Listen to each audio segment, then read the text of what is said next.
What we have on Skid Row is the worst man-made disaster in the U.S.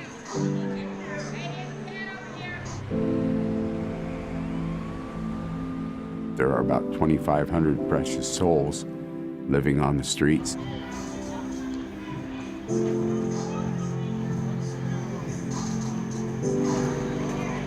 There are only 13 restrooms for 2,500 people, which is 180 toilets shy of a Syrian refugee camp standard. And so people use the sidewalks as restrooms.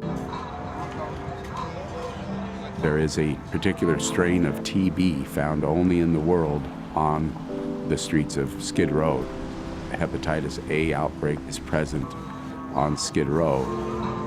That is an extreme danger. That isn't to mention the violence. Oh, damn! Damn! A man was murdered across the street. A few days before that, 3 people were shot.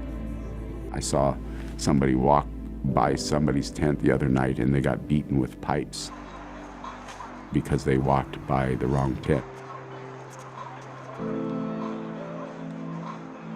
Gangs rule Skid Row. Predators rule Skid Row. If you're a woman on Skid Row, it's not a question of if you're going to get sexually assaulted. You will be sexually or physically assaulted.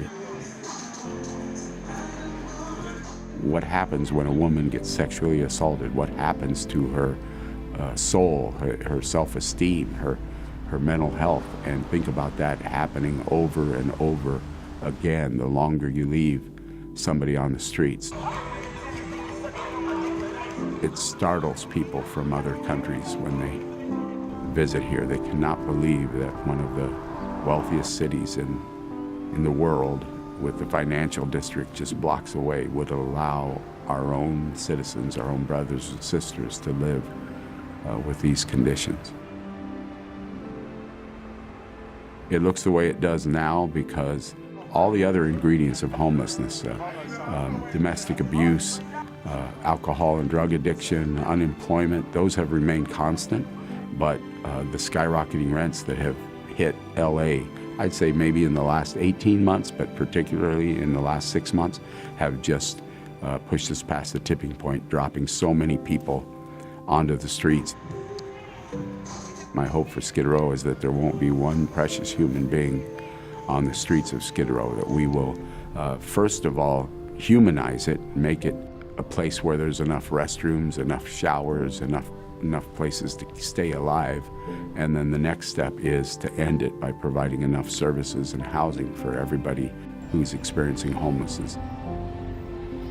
We have to place people with services. And people say, oh, people are service resistant. Well, we don't experience that here.